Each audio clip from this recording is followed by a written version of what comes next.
Evangelho de Lucas, capítulo 16, verso 19. Lucas 16, 19.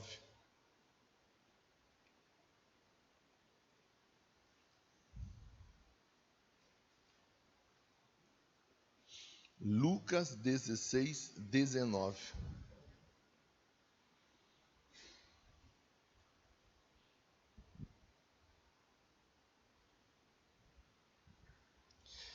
Senhor Deus, tenha misericórdia da minha vida, me dá graça suficiente para ser simples, claro e objetivo, que a mensagem, a palavra da manhã de hoje, Pai, alcance o nosso coração, em nome de Jesus, para a glória do Teu nome. Quem concorda, diga amém.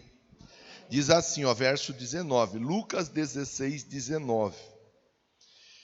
Havia um homem rico, que se vestia de púrpura e de linho fino, e vivia no luxo todos os dias. Diante do seu portão fora deixado um mendigo chamado Lázaro, coberto de chagas. Este ansiava comer o que caía da mesa do rico. Em vez disso, os cães vinham lamber as suas feridas. Duas pessoas distintas, um rico e um mendigo. Um que tinha uma vida farta, tranquila, e o outro que vivia na dependência da misericórdia alheia. Falamos disso na madrugada de hoje. O outro que vivia na dependência de alguém pegar o seu coração e colocar o seu coração na miséria dele, na dificuldade dele, no problema dele. Esse rico, ele vivia tranquilo. Para ele as coisas estavam muito bem, obrigado. Para ele tudo caminhava da melhor maneira possível. Esse rico, ele estava desfrutando do bom e do melhor. As preocupações dele do rico eram muito contidas. Não eram tantas as preocupações, haja vista a estrutura que a volta dele tinha. A vida dele, nós podemos aqui pensar no enriquecimento dele, vamos pensar de uma maneira boa, de uma maneira positiva. Há pessoas que enriquecem de maneira ilícita, há pessoa que enriquece de maneira fraudulenta, de maneira vergonhosa, mas há pessoas, e eu acredito a maioria, enriquece trabalhando, enriquece de maneira justa, de maneira honesta. Eu acredito que a maioria enriquece dessa forma. As pessoas saem cedo, vão para o trabalho e voltam no final do dia, como você faz. Eu acredito assim. Então, vamos pensar que esse rapaz aqui está dentro dessa categoria. Ele enriqueceu, João, levantando cedo, indo trabalhar, cumprindo os deveres dele, como qualquer cidadão deve cumprir, pagando as contas direitinho, comprando apenas e tão somente o necessário,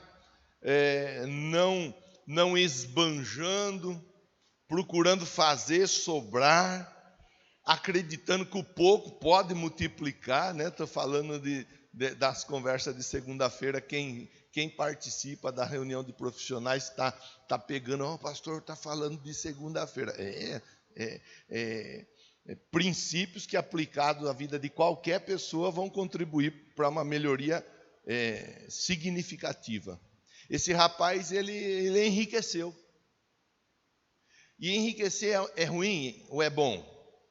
É bom, não é ruim. Ter uma vida tranquila, ter uma vida estável financeiramente, profissionalmente falando, não é ruim, não, é bom. Ter dinheiro, não é, Celinho? Ter dinheiro para poder comprar o que quer comprar, poder beber o que quer beber, comer o que quer comer, vestir o que quer vestir. Nós falamos muito aqui, volto a dizer nas reuniões de segunda-feira, da liberdade financeira. da pessoa ser livre financeiramente falando, ela não viver na dependência, muito pelo contrário, ela ter uma vida tranquila financeiramente falando. Então, ter uma vida bem-sucedida não é errado, não é ruim, não é algo maléfico, pelo contrário. O que ocorre muitas vezes é que a pessoa, à medida que a vida dela vai melhorando, à medida que a vida da pessoa vai sendo construída com uma segurança, à medida que a vida da pessoa vai sendo desenvolvida, sem precisar esquentar a cabeça com muitas coisas, muitas vezes acontece da pessoa permitir que um vírus chamado autossuficiência ache lugar no coração, na mente, e a pessoa aí ela começa a acreditar: eu não preciso de ninguém, eu não preciso de Deus, eu por mim mesmo me resolvo, eu me garanto, eu sei o que eu faço, eu sei quais são as atitudes que eu devo tomar, que eu não devo tomar, e isso aí é ruim. É ruim porque a Bíblia ensina assim: não se estribe no vosso entendimento. Com outras palavras, não fique apoiado na sua sabedoria, não fique apoiado no seu braço, não fique apoiado na sua condição, de repente, de conseguir fazer. E é bom quando uma pessoa consegue fazer, consegue se mexer. A Bíblia diz: não se apoie nisso. Não se apoie nisso. Antes a Bíblia orienta: coloca no Senhor a sua confiança. Coloca no Senhor a sua confiança. Confie nele. Confie nele.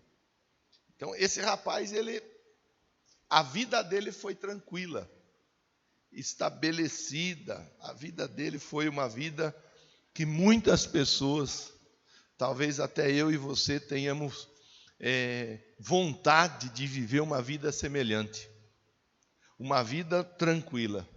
Só que esse rapaz, ele viveu uma vida tranquila, e paralela à vida dele, na porta da casa dele, tinha um rapaz que era mendigo, que a vida já não era da mesma envergadura.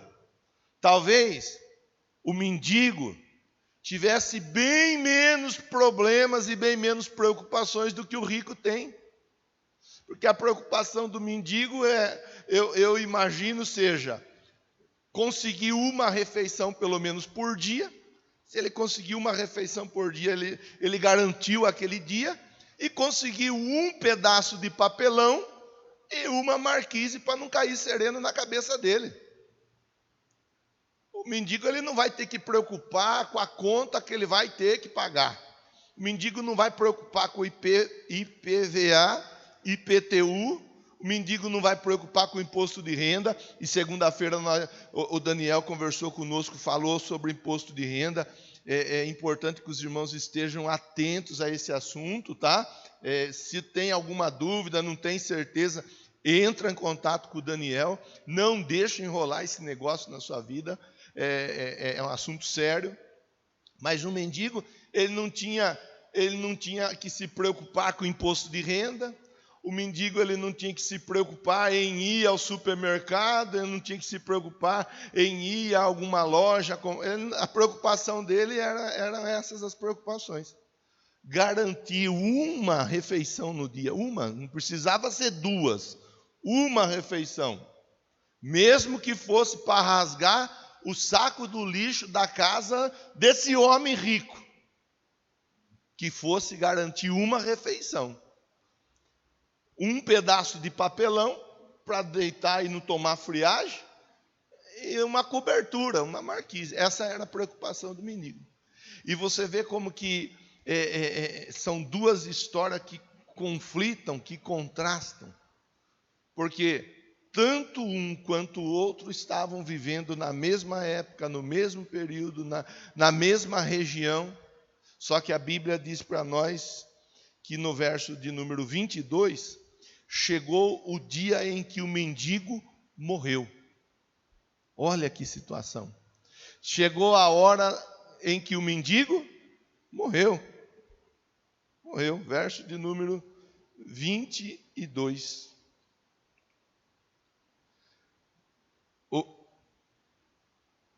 O verso 22 diz assim, ó: chegou o dia em que o mendigo morreu e os anjos o levaram para junto de Abraão. Mesmo verso 22. O rico também morreu e foi sepultado. Vocês acham que o sepultamento dos dois foi feito de igual maneira? Talvez no sepultamento do rico foram 2, 3 carros apenas para levar as coroas, tanta flor que ele recebeu.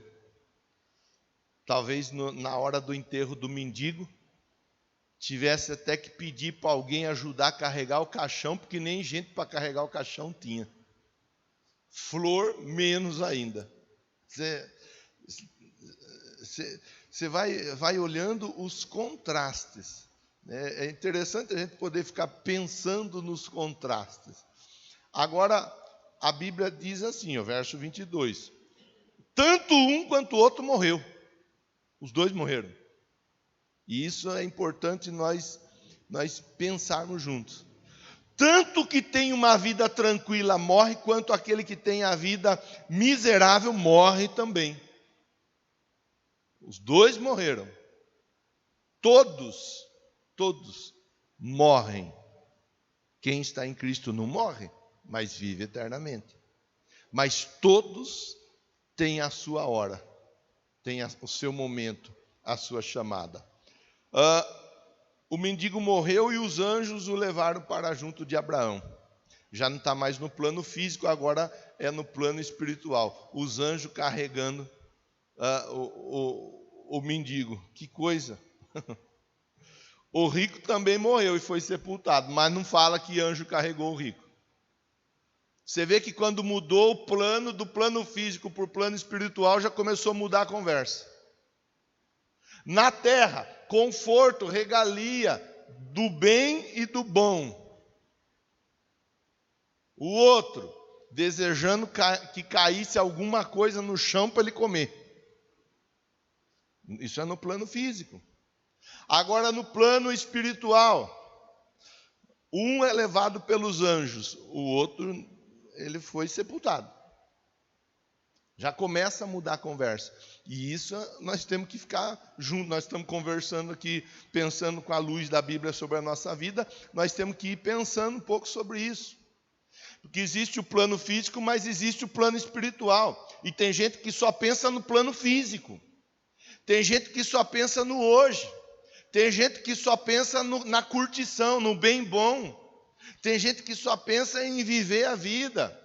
Tem gente que só pensa no comer, no beber, no passear, no se vestir, no comprar, no vender, e não pensa em mais nada.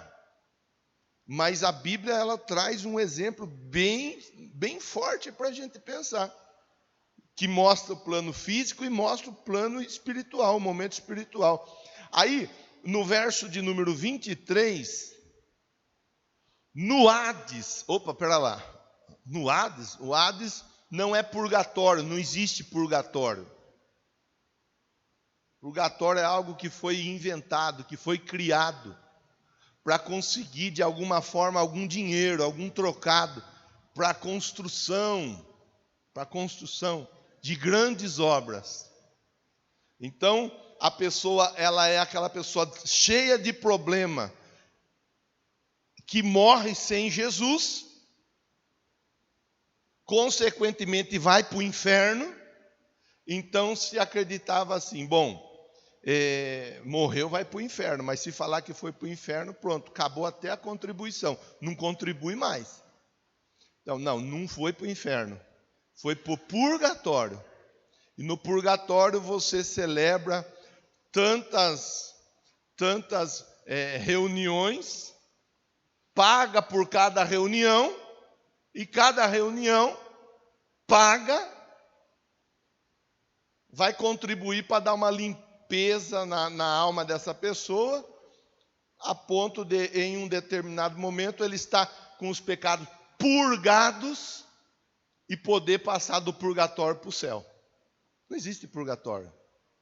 Não existe isso. É aqui. Aquele que crê e for batizado será salvo. É isso que a Bíblia diz. Não tem meio termo. Não tem meio termo. É agora. É hoje. É já. Por isso que é importante eu e você, nós todos, você que está aí na sua casa participando dessa reunião, pensar no hoje, no já. Salmo 90, Moisés, ele adverte dizendo assim, ensina-nos a contar os nossos dias, ou seja, ensina-nos a aproveitar os nossos dias da melhor maneira possível, mas a melhor maneira possível, ao contrário do que muitos pensam, não é com casa, com carro, com moto, com o luxo e assim por diante. Aproveitar, contar bem os nossos dias da melhor maneira possível é saber muito bem que nós somos pó e por pó nós voltaremos. Logo, é viver a vida com toda a estrutura dada por Deus através da bênção dele. Mas é saber que aquele que está em Cristo Jesus, ele tem a vida eterna. E aquele que não está em Cristo Jesus, ele não tem a vida eterna. Aqui a Bíblia diz assim, no Hades, o Hades não era o purgatório. O Hades é o lugar onde todos aqueles que morrem sem Jesus ficam, aguardando a consumação dos séculos, aguardando o finalmente das coisas, aguardando a hora em que o diabo e os seus anjos serão lançados no lago do fogo, no inferno, todos juntos num lago de fogo. O Hades é isso. A pessoa morre, ela não vai direto para o inferno, ela vai querer chegar no inferno antes que o diabo. Tem uns que, tem uns que quer ser tanto que quer chegar até antes que o diabo no inferno. Não, primeiro vai o diabo. Os anjos, porque o inferno foi feito para o diabo e para os anjos. E depois vai junto com eles aqueles que não quiseram ir para o céu. Então, outra coisa importante que nós temos que pensar juntos aqui. Para onde eu quero ir? Para o inferno ou para o céu? Eu tenho que pensar.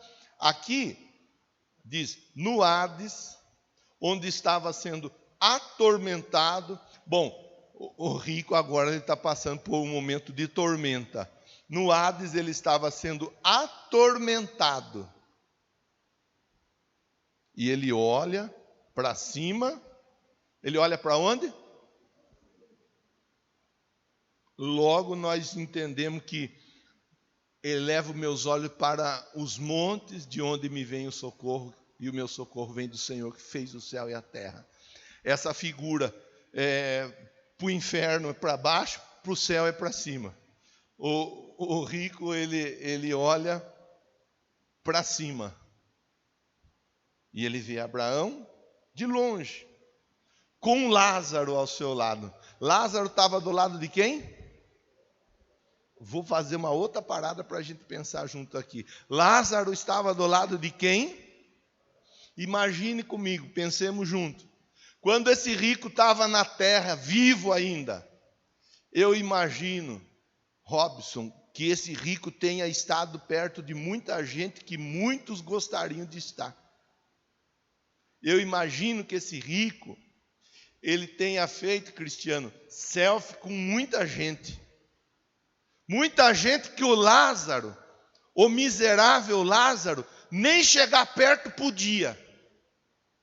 Talvez o Lázaro até admirasse algumas pessoas, porque não conhecia de perto.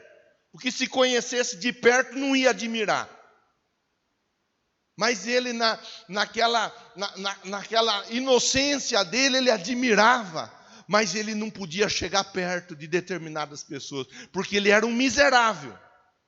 O Lázaro fazia foto, o Lázaro sentava junto em banquetes, o Lázaro frequentava a casa, o Lázaro era alguém conhecido de muitos, que apenas e tão somente passavam pela mente daquele Lázaro. daquele mendigo, daquele miserável. Você está entendendo, sim ou não? Agora mudou. Agora é no campo espiritual. No campo espiritual, o Lázaro está do lado de quem? Do lado de quem? Vale a pena a gente valorizar o aspecto espiritual. Vale a pena a gente pensar bem na vida que nós estamos vivendo. Vale a pena a gente valorizar essa oportunidade de refletir sobre a palavra de Deus. Vale a pena nós aproveitarmos a oportunidade de participarmos junto de Santa Ceia. Vale a pena quando o pastor diz, vamos para a oração das 6:30, nós pararmos tudo e irmos junto para a oração das 6:30. Vale a pena quando o pastor diz, vai ter sala de aula para estudar sobre o batismo, entrar na sala de aula, aprender sobre o batismo e no dia do batismo passar pelas águas do batismo. Vale a pena. Muita coisa que muita gente nos dias de hoje não valorizam em nada. Mas que aqueles que têm a consciência que no futuro, no mundo espiritual, a coisa será diferente, valorizam. Fale para quem está pertinho de você. Diga assim, 2 mundos. O físico e o espiritual. 2 grupos de pessoas. Um só Deus. É joia. Eu acho tão lindo ficar imaginando, ficar pensando. Que você já quis estar em algum lugar que você não pôde, você foi não, aqui não, você não pode, aqui não. Alguém já passou por isso? Quis entrar em algum lugar, quis chegar perto de alguém e foi barrado? Alguém que? Ninguém? Vocês nunca foram barrados em lugar nenhum? Já foi, João? Já foi, A Rose, o pai da Rose, só nós 4, mas ninguém. Você nunca quis chegar perto de algum artista, de algum cantor, de algum político, para fazer uma foto e alguém disse assim, não, você não pode, fica aí. Ninguém mais. Uau, esse povo é um povo muito do sortudo. Nós não tivemos a mesma sorte. Frearam nós, nananina. Segue a leitura, diz assim, verso 23. Vou continuar lendo o verso 23. No Hades, onde estava sendo atormentado, olhou para cima, viu Abraão de longe, com Lázaro ao seu lado. Ele estava longe, o Lázaro do lado do Abraão. Então chamou, Pai Abraão, tem misericórdia de mim.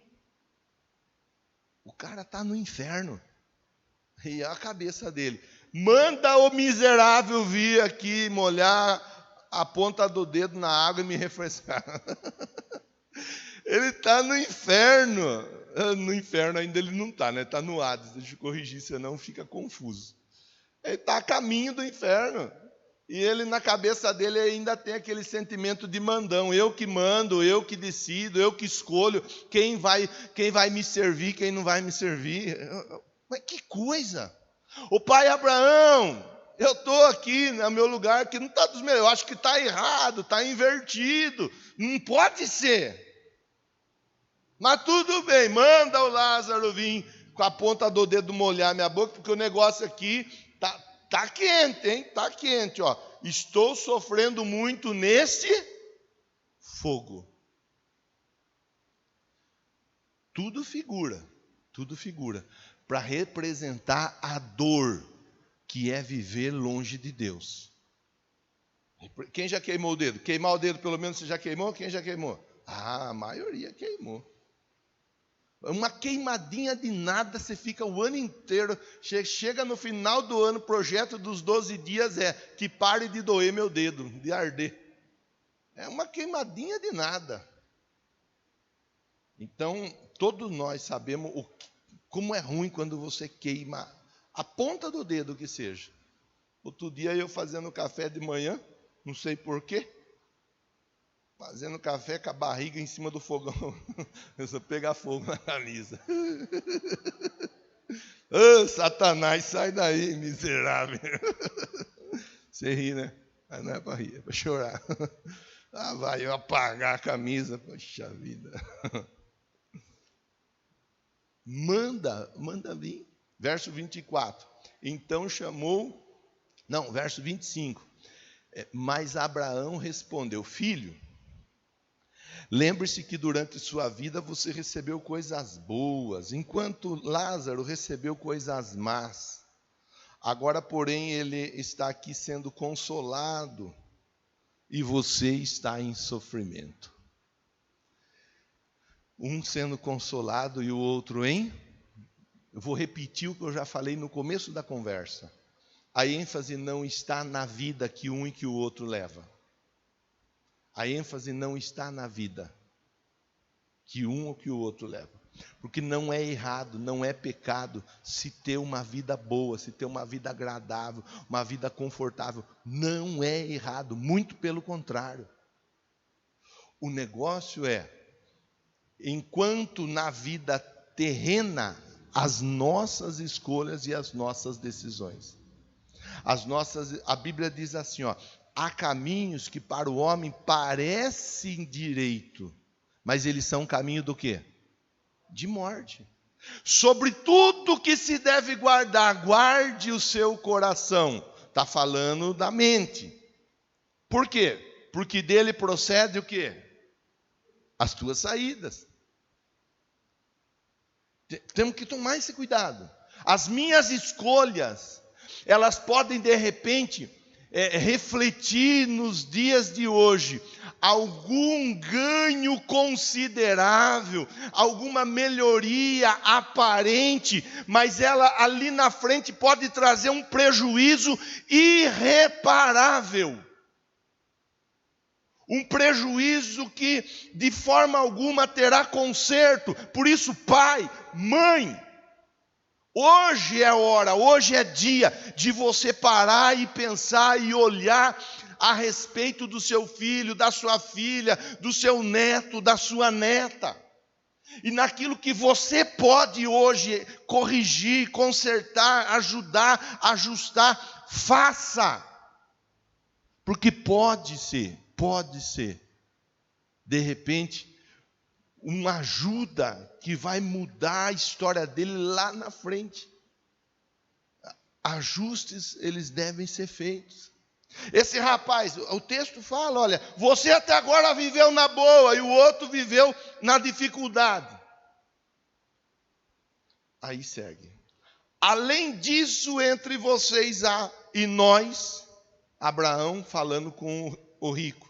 Entre vocês, quer dizer, ele não estava sozinho, já tinham outros que estavam lá. Já haviam outros chegado até antes que ele. Tudo coisa para a gente pensar. Tudo coisa para a gente ficar, opa, pera lá, a conversa é conversa de crente, mas é melhor eu pensar bem nessa conversa, porque conversa de crente geralmente funciona. E essa conversa é uma conversa que funciona. Há dois mundos, o mundo físico e o mundo espiritual. E é nesse mundo aqui que nós escolhemos onde é e como é que nós vamos viver na eternidade. É agora, é hoje, é já. Além disso, entre vocês e nós há um grande abismo, de forma que os que desejam passar do nosso lado para o lado de vocês não conseguem. E do seu lado para o nosso também não. Então não tem jeito de trocar. Chegou lá, chegou. Partiu dessa para outra vida, a vida eterna, escolheu em vida. No mundo físico. Não dá para trocar. Ai, está ruim aqui, eu quero ir lá, que lá está melhor. Ai, está muito bom aqui, eu quero ir para o lado de lá, que o lado de lá é pior. Não tem jeito. Ele respondeu, verso 27. Então eu lhe suplico, manda Lázaro ir à casa do meu pai. Agora ele está pensando na família dele. Agora, parece que ele está pensando na família dele tarde demais. Parece que ele demorou para pensar na família dele. Talvez ele já pudesse ter pensado na família dele antes, mas ele abriu mão de pensar na família, abriu mão de pensar em coisas importantes para a eternidade, para viver a tranquilidade do hoje. Parece que a conversa aqui, ela chegou tarde demais. Você consegue ver o problema? Você consegue ver o perigo? Você consegue ver que nós não estamos aqui para brincar, nós estamos aqui para tomar decisão se nós queremos céu, se nós queremos inferno. Nós estamos aqui para orar, para jejuar, para enrolar o paraquedas da nossa família. Você está entendendo? Não está? Eu sei que você está entendendo. Você é uma pessoa inteligente. Então, eu lhe suplico, Pai, manda Lázaro ir à casa do meu pai, pois tenho 5 irmãos. Deixa que ele os avise, a fim de que eles não venham também para esse lugar de tormento. Tarde demais, já não tem mais o que fazer. Agora os irmãos, a família dele vai tomar a decisão e esperamos que a família tome uma decisão diferente. Abraão respondeu, eles têm Moisés, eles têm os profetas, eles têm as lives, eles têm os pastores, eles têm as celas, eles têm a igreja estabelecida no bairro Jardim São Jorge, eles têm outras tantas igrejas, eles têm. Não, pai, Abraão, disse ele, mas se alguém dentre os mortos fosse até eles, eles se arrependeriam. Continua equivocado. Agora ele está querendo divulgar, valorizar, colocar para baila, para pensamento, a reflexão sobre o trazer dos mortos para falar com aqueles que estão vivos. Ele quer um espiritismo, ele está propondo aqui um espiritismo para a turma pensar. Ele diz assim, Abraão respondeu, se eles não conseguem ouvir Moisés, nem os profetas, tampouco deixarão convencer, ainda que ressuscite alguém dentre os mortos. E aqui nós paramos a nossa conversa. Aqui nós paramos pensando sobre 2 pessoas, pensando sobre duas famílias, pensando sobre a vida de um e a vida do outro, pensando. O lugar que um foi parar, o lugar que o outro foi parar, mas eles todos, os dois, assim como todos nós, vamos passar pela morte. Nós estamos tendo a oportunidade da decisão aqui. Talvez uma pessoa, não digo desavisada, porque avisado todos estamos sendo todos os dias, mas talvez uma pessoa que, por conta das suas facilidades, resolva dizer, não, mas não é bem assim. Não, mas não vamos levar à risca. Não, mas não vamos. Falei disso quarta-feira, quem participou do culto na quarta vai lembrar do que nós conversamos. Aquela mulher que vem e fala com Jesus, a minha filha tem um demônio. Tem muita gente nos dias de hoje que está vivendo com um demônio dentro de casa, mas não quer admitir que está cultivando ou cultuando um demônio dentro de casa. Aí fica, não, mas não é bem assim, mas não é desse jeito, mas não pode ser radical, não pode ser extremo, não pode. E com isso o demônio destruindo a vida da pessoa, destruindo a família da pessoa. Com isso o demônio destruindo o lar, com isso o demônio destruindo. Irmão, irmã, nós, graças a Deus, estamos tendo a oportunidade de pensarmos. E a Bíblia diz, conhecereis a verdade e a verdade vos libertará. Se o Filho vos libertar, verdadeiramente sereis livres. Que todos nós valorizemos esse momento. Você vai ser servido daqui a pouco. Os diáconos já vão começar a se posicionar para servir você com Santa Ceia. Para finalizar a conversa, eu quero acrescentar um outro personagem, um outro elemento bíblico. A Bíblia ensina que na casa de Obed-Edom, a arca ficou 3 meses, mas ela fez coisas tremendas. A presença de Deus fez coisa tremenda, porque ele valorizou a presença, valorizou aquilo que é de se valorizar, aquilo que é santo. Sabe, na casa do Se eu falar errado, me ajude a corrigir, porque os nomes são parecidos e às vezes eu inverto. Elimeleque, ou Abimeleque. Quem me ajudou aí? Deixa eu ver. Obrigado, Diana. Abimeleque. Na casa do Abimeleque. 30 anos não aconteceu nada. Por quê? Porque um estava valorizando o espiritual. O outro não estava dando valor nenhum. Na casa de um, muita coisa acontece. Na casa do outro, nada acontece. Um deseja comer migalha. Outro, a vida está bem, obrigado. A vida está encaminhada. Enquanto estamos aqui, está tudo bem. Do lado de lá, um está querendo a ponta do dedo molhada para saciar um pouco a sede, para diminuir um pouco o calor. O outro está no braço de Abraão. É aqui, é hoje, é já. Você está aí com a gente, ouvindo, pensando, quem está lá em casa. É hora, nós estamos começando um mês. Hoje é dia 2 de maio, começando um mês. Tendo a oportunidade de reorganizar. Pastor, dei uma bagunçada na minha vida até esses dias aí, coloquei as coisas fora do lugar, eu vacilei, mas eu vim para cá acreditando que Deus ia usar o Senhor para falar comigo de alguma forma. E Deus, eu acredito, está falando com alguém aqui na manhã de hoje. Conserte o que há de consertar antes que seja tarde demais. Pode ser tarde demais. Aí não tem mais o que consertar. Feche seus olhos. Recline a sua fronte, por favor. Quero orar com você. Senhor Deus,